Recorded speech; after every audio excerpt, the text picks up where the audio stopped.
परम आदरणीय निर्णायक महोदय, सम्मानित शिक्षकगण एवं मेरे प्यारे भाइयों और बहनों, मैं खुशी मौर्य, राजकीय बालिका इंटर कॉलेज चोलापुर वाराणसी की छात्रा आज आपके समक्ष विकसित भारत 2047 के विपक्ष में अपने विचार प्रस्तुत करने जा रही हूँ। महोदय, अपनी बहन की लोक लुभावनी दलीलें सुनने के बाद मुझे कुछ लाइनें याद आ रही हैं कि सपनों की दुनिया में जीना है आसान, कि सपनों की दुनिया में जीना है आसान, पर हकीकत की राहों में है हजारों निशान, पर हकीकत की राहों में है हजारों निशान। आओ सोचे, क्या सच होगा ये मुकाम या बस बन के रह जाएगा एक सुनहरा ख्वाब। महोदय, मैं मेरे बात के समर्थन में एनसीआर के द्वारा 2020 के आंकड़ों पर आपका ध्यान आकर्षित करना चाहूंगी। महोदय, 2020 में देश भर में कुल 66 लाख से ज्यादा केस दर्ज किए गए थे, जिसमें 29,000 केस मर्डर के थे, जिसमें 2,487 केस बलात्कार के थे। आजादी के 75 साल बाद देश में महिला सुरक्षा तो सुनिश्चित नहीं हो पाई।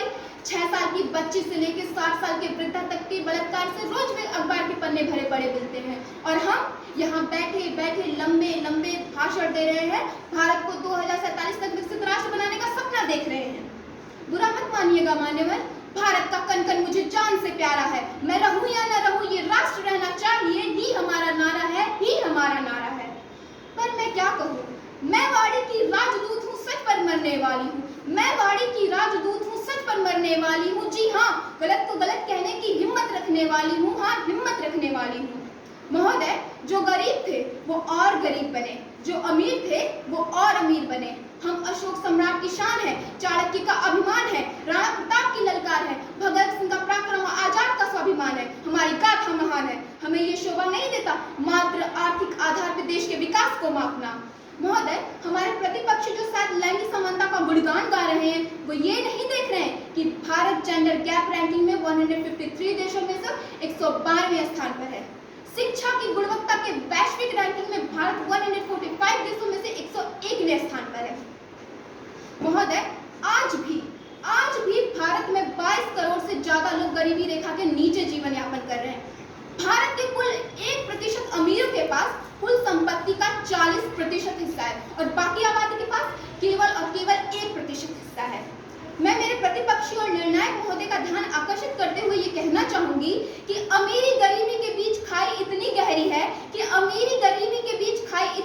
है कि 2047 का सपना सिर्फ महलों में रंग लाएगा, और विकसित भारत के लिए समृद्धि सबकी होनी चाहिए, कि विकसित भारत के लिए समृद्धि सबकी होनी चाहिए। जब आधी आबादी भूखी है तो देश क्या खाक बढ़ पाएगा। महोदय, युवा राष्ट्र की शक्ति है, युवा आधार है, युवा विचार है, पर मेरे प्रिय प्रतिपक्षी, भारत का 22% युवा बेरोजगार है। अमेरिका, जर्मनी, जापान जैसे देश के सेवा क्षेत्र जीडीपी में कुल 70% से ज्यादा योगदान करते हैं, और 75 वर्षों में भारत के 55% से ये हमारे प्रतिपक्षी भारत को 2047 तक विकसित राष्ट्र बनाने का सपना देख रहे हैं। मुझे प्रश्न करना है अपने प्रतिपक्षी से कि बताइए, अगर आपके 2047 के सपने में दम है तो बिना ठोस योजना और जमीनी बदलाव के क्या सिर्फ सपने और नारे से कोई देश विकसित बना है। महोदय, सोचिए, 15 अगस्त 1945 को जापान से स्वतंत्रता प्राप्त कर 1948 में स्वतंत्र राष्ट्र बनने वाला साउथ कोरिया आज मानव विकास सूचकांक में उच्च श्रेणी में खड़ा है, और भारत 0.633 के मध्यम स्तर पर पड़ा है। निकला है आजाद सवेरा महलों पर मीनारों पर, हमको इसको ले चलना है हर घर की हर दीवारों पर। महोदय, 2011 की जनगणना के अनुसार भारत जनसंख्या की दृष्टि से विश्व में दूसरे स्थान पर था, और आज भारत चीन को पीछे छोड़ते हुए पहले स्थान पर है। वहीं भारत के पास इतनी बड़ी जनसंख्या के लिए पर्याप्त मात्रा में संसाधन ही नहीं है। तो महोदय, प्रश्न अब ये उठता है कि बिना पर्याप्त संसाधन के भारत इतनी बड़ी जनसंख्या का विकास कैसे कर पाएगा। और महोदय, भारत केवल एक ही राज्य की जनसंख्या 22 करोड़ से ज्यादा है। वहीं महोदय, विकसित राष्ट्र होने के लिए एक पैमाना प्रति व्यक्ति आय भी है, और वर्ल्ड बैंक की एक रिपोर्ट के अनुसार बारमूडा देश की प्रति व्यक्ति जीडीपी सबसे अधिक थी। वहीं अमेरिका की 70,000, चीन की 11,000, वहीं भारत इस मामले में कई देशों से पीछे था। अंतर्राष्ट्रीय मुद्रा कोष की एक रिपोर्ट के अनुसार प्रति व्यक्ति आय के मामले में भारत कई देशों से पीछे है। वहीं इस मामले में वो 187 देशों में से 147वें स्थान पर है।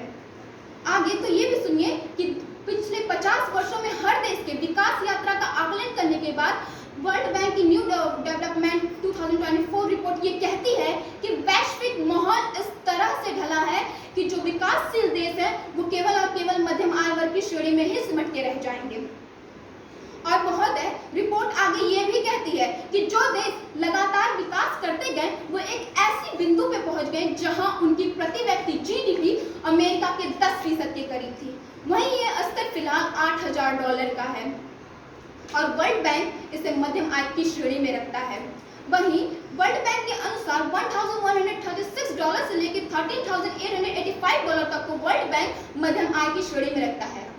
और महोदय, 1990 के बाद केवल 34 ऐसे देश थे जो मध्यम आय वर्ग की श्रेणी से उठकर उच्च आय वर्ग की श्रेणी में पहुंचे और ये वही देश थे जिन्होंने यूरोपीय संघ में शामिल होना स्वीकार किया या तो इन्होंने कच्चे तेल की भंडार से कमाई की। और आप देख ही सकते हैं कि हम कहाँ खड़े हैं। महोदय, ख्वाब थे सुनहरे राहें धुंधली हो गई, कि ख्वाब थे सुनहरे राहें धुंधली हो गई, कदम तो बढ़े मगर मंजिल कहीं खो गई, मगर मंजिल कहीं खो गई। हमने आसमान को छूने का वादा किया और जमीन की हकीकत से समझौता कर लिया और जमीन की हकीकत से समझौता कर लिया। महोदय, हमें ग्लोबल टैलेंट इंडेक्स में 56 से ऊपर उठना होगा। हमें कौशल विकास और शिक्षा की गुणवत्ता में वृद्धि करनी होगी, नहीं तो श्रमिक उत्पादकता में कमी आ जाएगी और विकसित भारत 2047 वास्तविकता न बनकर केवल और केवल एक सपना बनकर रह जाएगा।